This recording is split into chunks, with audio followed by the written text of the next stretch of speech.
up? What up? What up? What up? What up? Hey! So welcome back, guys. This is episode 7, the perfect number. That just hit me that I have reached the perfect number of episodes on this show. I'm excited to bring you guys some more information, some more about me, about life, about music. So let's go ahead and let's go ahead and I just ate some really good chili a minute ago, so it's kind of still in me there. Let's go ahead and dig into the show. All right. So last episode I introduced a new, not a new, but a concept, a collection of moral, ethical ways to live that surprised me by way of my studying the history and more about what yoga has to offer. And one of those 8 elements are called the yamas. And of those yamas, I think there are 4 or 5 of them. And last week we discussed the yama that really got me understanding yoga a lot more and my life a lot more and more in depth. That yama was satya, or speaking your truth. This week I went ahead and did some more research and came across the second, or rather the first yama. That one is going to be ahimsa, A-H-I-M-S-A. And that yama speaks to nonviolence. And nonviolence is a concept that you want to consider and be aware of, obviously, in yoga, on the mat, of course. Because when you're on the mat, you don't want to be thinking violent thoughts against yourself when you're observing others in the studio or in the space, or being violent towards yourself as you're extending yourself into two difficult positions and straining against yourself and your body as well. However, there are ways to practice this concept of ahimsa, nonviolence, in your daily life. I went ahead and did some research and found an article on the website The Art of Living, and it gave us 10 ways to practice nonviolence in daily life. So the first option, the first suggestion is to eat a healthy and plant-based vegetarian diet. And that's, of course, a common, it's not a common concern. It's actually become a pretty common passion and interest nowadays for a lot of young folk, older folk, particularly people of color as well, finding their ways back to being more healthy and being more aware of their bodies and their diets too. I was a vegan for a while. I'm no longer vegan. I do consume the flesh sometimes. Right now I'm focusing mainly on eating fish, but I do eat chicken sometimes as well. But I think it's important that whenever we do eat, that we eat in a healthy manner. That healthy manner is going to be to consume things that are going to give us life. Fruits and vegetables, nuts and grains. That my diet consists mostly of those. And I believe that as we do feed our bodies with those things that are going to give us life, that will of course be a contrary action towards ahimsa, of course, nonviolence. The quote here says that we should nourish our body with fresh, healthy, nutritious, wholesome, organic, and plant-based foods that give us, of course, immense health benefits as well. Things like alcohol, coffee, drugs, smoking, overeating, eating extremely spicy foods, eating in a hurry. I for one can remember when I was all my life actually, since birth, I would assume I have eaten slow. I don't know why I do, but I do. I enjoy my food. I take it in and appreciate every bite. So that's of course not a problem for me at all. Eating slow or eating fast. It's not good to eat when you're in a bad mood or watching TV. And of course to not eat in an over excessive way either. The second suggestion is to, of course, cultivate seeds of positive and loving thoughts. A quote by this guy named Gurudev Sri Ravi Shankar explains, often useless weeds, in terms of thinking about a garden and plants, often useless weeds grow without any cultivation. You do not have to make any effort, they just grow. A useful plant, though, needs some attention. So that's, of course, a consideration to how we can't just hope that thoughts of positivity are gonna come. We have to literally think on those things. Oftentimes I'll see online or on social media even where will find pages talking about affirmations. In the past 2-3 days, I've found myself, or I've remembered to read through a list of, I think, maybe 15 affirmations that I have for myself. And those days for me have been a lot more positive and a lot more open and life-giving too. I am balanced. I am refined. I am articulate. I am these things. These things speak to me and give me life, and speak life into me and not death and violence against my spirit as well. Thoughts, of course, slowly turn into actions, and where actions, of course, turn into habits. So you want to be able to, of course, create good thoughts, lead to good feelings and actions, and good habits as well. One other one, let's see, we'll do just 2 or 3. Obviously on the mat, like I mentioned a little bit earlier, using the principle of ahimsa on the mat, to not harming yourself and pushing yourself too far, to be aware of your breath, air, oxygen. That's a positive and a very, very life-giving mineral, life-giving thing. And as we're in these postures and movements, whether you're on a yoga mat or not, to inhibit that is, of course, a violent action towards your body, towards your blood cells, your brain, everything that's in you. So we need to continue to be aware of our breath and provide our body with the full breath that we can as we're on the mats, and of course in day-to-day life as well. We'll do 2 more, the last 2. Resolve conflicts by peaceful measures. The quote, of course, says that the spirit is nourished by loving others. It's important, I think, to be aware that conflict is a part of life. It's gonna happen, but we can choose how we respond and not to react to conflict. To step back, to observe our feelings, to be able to see how we're feeling, what caused the reaction, what caused the circumstance, and to then engage through a lens of love and with the intention of peace. Ahimsa in action is the practice of gentleness, compassion, understanding, patience, and love. And for a while, when I began to look up the concepts of the 8 limbs and the yamas and niyamas, just reading that just now, like in the moment, it reminded me of my thoughts in the time past a couple of years ago, of how I compared and how I saw the correlation between the eight limbs and the yamas and the 10 Commandments and the law of love in the Bible. And I can recall the gifts of the Spirit: love, joy, peace, long-suffering, gentleness, goodness, faith, meekness, temperance. Those are all things that are, of course, found here. When it comes to resolving conflict and dealing with people in relationships, that experience is one that we can't avoid. Life is about relationships. So both the good and the bad, particularly the bad, when bad comes, how do you deal with it in a loving way, through a heart of love, pursuing peace.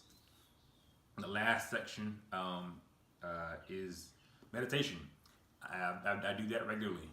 In the moment, as things are happening, in the morning and the evening as well, taking time to, again, observe my thoughts, to pursue equanimity, to clear my mind, to focus on one particular thing. It may be peace, it could be order, it could be a thought of a person, it could be a feeling, anything at all. But finding ways to train your mind to focus on one thing helps in being able to have a non-violent experience. The quote here says that human beings are emotional creatures, and that we choose to do and what we choose to do with our emotions says a lot about how spiritually mature we are. The yogis say that to create a peaceful, harmonious environment at home, at work, or in our community, we must first find peace within ourselves. And I'm excited that I've been able to do that for myself over the past several months and years, finding peace here first, and then, of course, taking that peace out to others as well. So that's it for that section today, for looking at the first yama of the yamas and niyamas, ahimsa. And again, last week we covered the second yama, satya. Next week we're going to cover the third yama, and we'll see what that's going to be about next week. All right, let's go ahead and shift gears and take a look at some new music and some books that I'm reading as well. Books come first, though. I'm going to take a look back like I'm wanting to do. Looking back, last week actually, I was talking about a book that I read by Lorraine Hansberry, and the stage play that was originally presented. I was surprised and excited to see that it was that I think the father or this yeah the father in the family was actually portrayed by this guy named Sidney Poitier, who is an amazing black man for a number of reasons. And I'm going to first of all read a piece about him and tell you why it's important for this next book. So, Sidney Poitier was the first and remains the only black actor to win an Academy Award for Best Actor in his outstanding performance in Lilies in the Field in 1963. His landmarks films include The Defiant Ones, A Patch of Blue, Guess Who's Coming to Dinner, and To Serve with Love. With among his many accolades, he has recently been selected as a 36th recipient of the Screen Actors Guild Awards, or SAG Awards, the Life Achievement Award for an outstanding career and humanitarian accomplishment. That's Sidney Poitier. So, as I was looking back in the day a couple of years ago at books to read, I was recommended, I think, by my friend Richard Martin. He's a pastor I went to school with, my twin birthday friend actually, and he had also apparently read this book as well. The book is by of course him. It's his autobiography. It is called The Measure of a Man. I put it on screen, of course. This book is really good. This is a really good book. I picked it up because he's a black man. Picked it up because I wanted to, of course, read some autobiographies, some stories, some true stories about people and how they move through life. But he tells the story of coming to America. Coming to America and experiencing racism differently than he had in the Caribbean. I think he's from Bahamas, I believe it is. And his ascent through acting stage, through acting film, with his family, with his sons and children and wives, I believe. It's a really, really good telling story and a challenging story. Also on the process of how a man becomes a man, becoming himself, standing in his own, setting himself apart from his family, his parents, in a way to be able to be his own, really becoming a man, and how men can measure their own growth in their life as well. So I recommend it, of course, to any men that are watching this show, but of course as well to any person that wants to get a look at his life and see how you can impact and influence other men in your lives in your lives as well. So, suggestion, recommendation for this episode: The Measure of a Man, autobiography by Sidney Poitier. Just one book for this episode. We'll look at, of course, two books come next time. Second, next is music. So I'm gonna go back again, not to things that I've listened to recently. Well, no, one of them is the other one isn't. The one that I have listened to recently is a favorite musician of mine, favorite vocalist of mine, musician, because I think she plays as well. I actually went to go see her perform live a couple of years ago, and it was amazing. It was absolutely amazing seeing this woman perform. She's a true performer. Some artists get up on stage and they just kind of sing, or they kind of move around. It's not really she's a true performer. I came across her a few years ago off of her album. I think it's called East Side Story, and it was a groove. It was a bop. I was bopping and grooving to it for a while, and then her project that I didn't get a full experience for, it's called Seven, came out, and I think I may have heard one of those tracks on there, and then later on I heard her last two albums. Her recent album I love. Anyway, the artist is Emily King. Emily King, I adore. Here's her artist, the album Seven, the album that I went to see in live concert, The Switch, and of course East Side Story are all really good. Her voice is so beautiful and groovy, and seeing her live again, she can play that guitar. Emily King is she's got this her own style, and it's so fun and energetic and storytelling. And that's what I like about her. And the next artist that I'm going to talk about too. So look up Emily King, the album 7, particularly the tracks Down, Radio, Georgia. My friend Bruce and I love this track. Off of the album The Switch that I saw live in concert.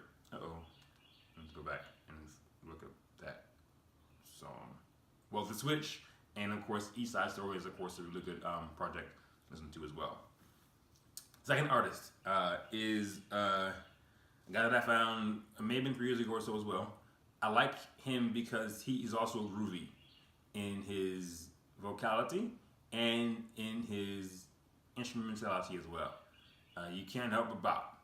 You can't help but groove. You can't help but just kind of feel it, and it moves you. It really, really moves you. All of his songs do, whether they be slow or more of a rhythmic, or a faster rhythmic feeling as well. The guy's name is Jordan Reiki, I believe it's pronounced, or Reiki or Reiki. This is the album that I love in particular. It's called Cloak, right there. Cloak. I like him because he talks real life stuff. Some challenging things, not just feel good. Particularly a song that I love on this album is called The Light. I also like Toko, Blame It on the Youth, and then another one of his projects that I also really, really appreciate. Let me pull it up. Groove Curse. A Tribe Called Government, good song. All Right, good song. At the Baseline, also a really good song too.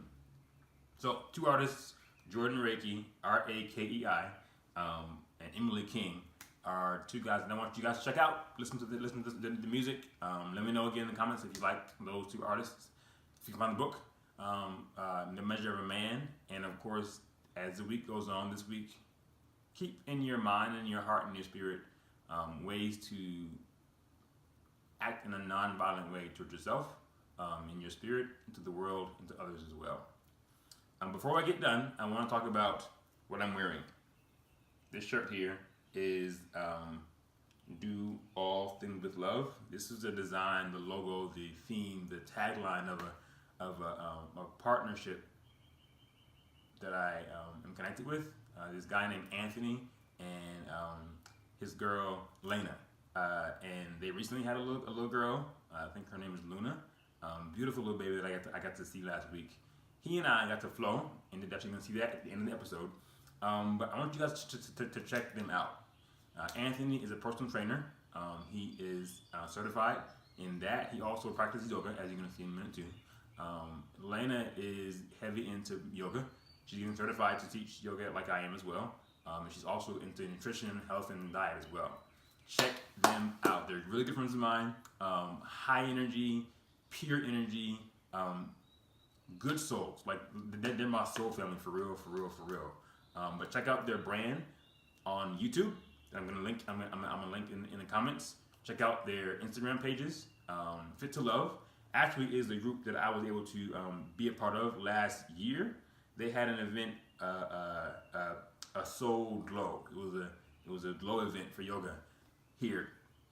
I was able to go and flow with them last year. It was a really good time expressing, bringing light to yoga in a more fun and engaging kind of way as well. But anyway, check them out. I want to promote them as a young black couple in the community, putting out good vibes, putting out good energy to the Huntsville community and of course to the world as well.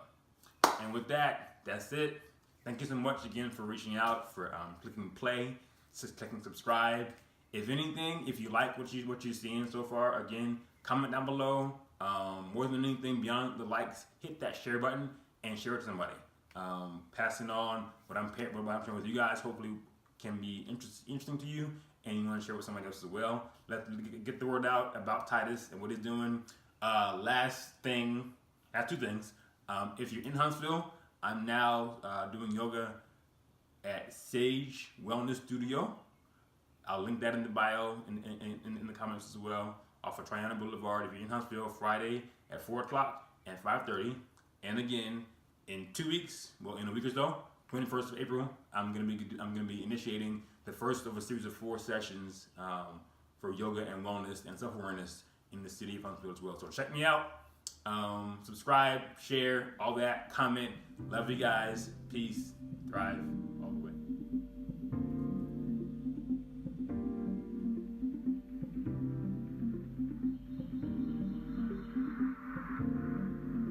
If it's really what you need in love, baby, this right here's a one-on-one. But you can get this hit whenever you want. So here you are now, and it's all now, and it's all right now.